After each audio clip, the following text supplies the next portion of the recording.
Skal vi se, nå sitter jeg her i min gamle arbeidsplass, og den jo blitt vesentlig forandret siden den gang jeg jobbet her. Det ikke andre. Kanskje jeg skal spørre den karen som sitter her, og som mange kjenner igjen, som sitter ved dataen og plundrer litt og sliter. Frank, du ikke bare kjent som en gammel kollega her inne på Davigeri, men også som en eminent musiker. Stemmer ikke det? Ja, jeg spiller i band. Ja. Skal du røpe hvilket band du spiller i? Det Intrig. Intrig. Heavy Oik-bandet Intrig. Ja. Men nå det jo ikke akkurat derfor jeg sitter her med deg. Ja. Men det for at vi får en mannsalder eller mer jobbet i lag i disse lokalene, eller det som var lokalene her. Ja. De vel utvidet en god del siden jeg forlot forlaget på begynnelsen av 90-tallet. Ja, det har jo skjedd endringer her. Som du ser, så har vi fått en ny fløy. Ja. Teknisk avdeling blitt mye større. Sist du jobbet her, så var det teknisk avdeling der. Nærmere den her sittegruppa. Ja, der inne her. Ja. Ja. Men fortsatt så holder dere til med Mac, og det var jo det vi begynte med, eller da, den siste perioden jeg jobbet her. Ja, til den grafiske produksjonen bruker vi bare Mac. Ja. Og så har vi har jo Windows noen Windows-maskiner. Ja, for å dekke det behovet. Ja, det jo forskjellige skap og andre tekniske ting. Kan du fortelle litt, det fortsatt bøker som hovedsatsingsområdet? Ja, det mest bøker. Det mest bøker, ja. Og så har vi begynt å bevege oss ut på verdensveven også, med sånne nettressurser. Ja, kan du si litt nettsider med sånne læremidler på nett. Ja. På en måte, nettsider. Ja, hvor du kan få opplæring i samisk eller... For eksempel. Ja. Vi har et prosjekt som går nå, en serie som Bibi Jonskareng skrev. Samisk som andre språk. Ja. Bare med å melde og sære sostibater her. Ja. Og så har vi gjort ferdig den ene boka vår. Med tekster, filmer, lyd og arbeidsoppgaver. Ja.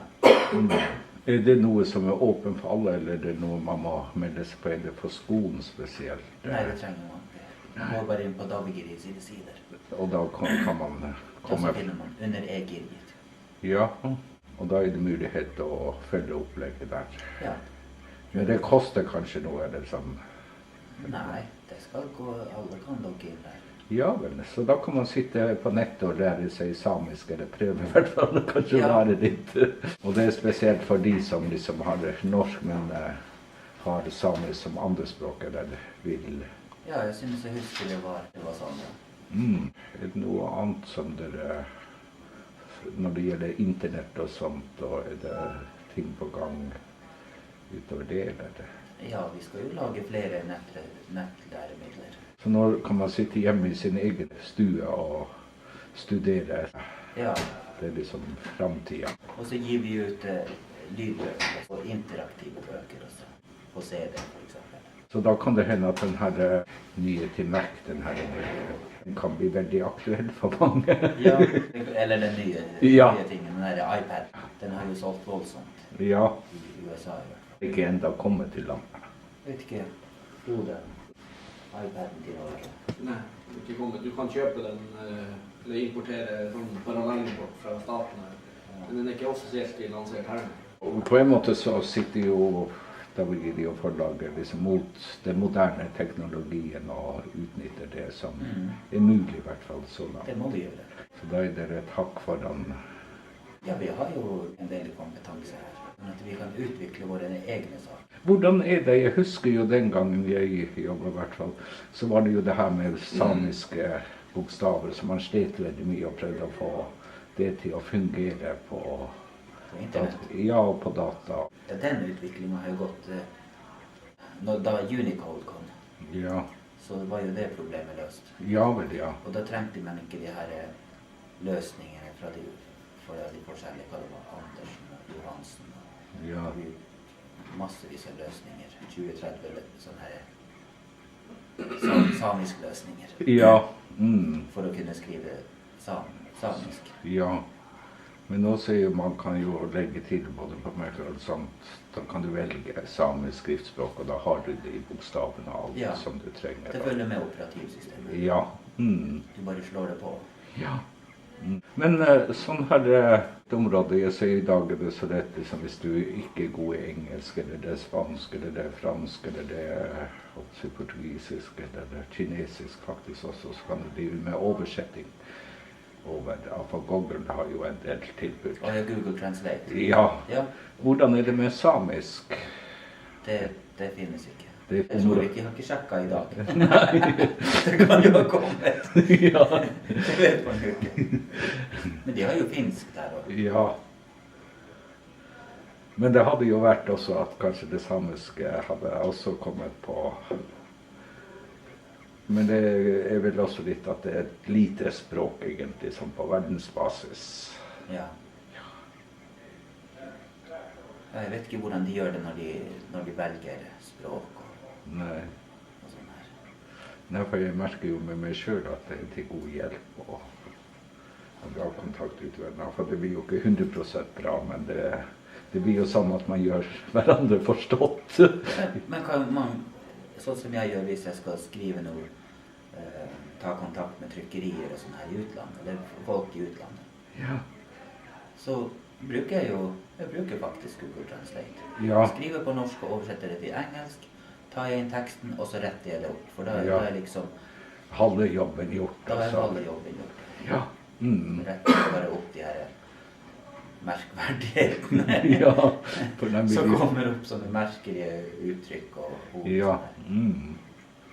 Nei, så det er jo til god hjelp. Ja, den er jo ganske bra. Den her. Jeg liker den her Google Translate. Ja. Så de har muligheten til å foreslå forbedringer. Ja. Vel, vi kunne ha snakket veldig mye om både det ene og det andre. Ja. Men det er jo i hvert fall godt å se at det er liv her i lokalene. Og hvor mange er det som jobber her, som er knyttet til forlaget i dag? Det er vel ca. 15 kanskje. 15 som... Og så har dere en del frilansere, og kanskje er det Ja, sånne som... ja 15 fast sånn her Ja. ansatte rundt omkring, jeg er ikke sikker. Og så er det jo alle de her prosjektmedarbeiderne. Ja, Vi har jo knyttet til oss forfattere, illustratører, Ja. fotografer, oversettere og alle mulige slags. folk ja, som Ja. vi dratt inn eller i enkelte prosjekter. Og. Ja, prosjektmedarbeidere. Hvordan er det som når det gjelder finansiert av tilskudd og sånt, og sånn som jeg husker før i tida, når det gjaldt enkelte prosjekter og på boksida og sånt. Ja, Det går etter samme mønster som i gamle dager. ja mer. Mer Ja. eller mindre. Ja, vi har jo noe selvfinansiert, Ja. men det er jo ikke så mye. Yes, men da takker jeg for denne gang for en hyggelig samtale. Ja. Og så oppfordrer jeg alle til å lytte til musikken fra Udrikk. Ja. Sånn, hvis det blir litt for Ja, kjedelig. og så kommer vi snart med noen CD-er. Dere kommer med det? Ja, Jaha, det er på gang. det er på gang. Så da har noen noe å glede seg til. Ja. Ja, det høres bra ut. Greit.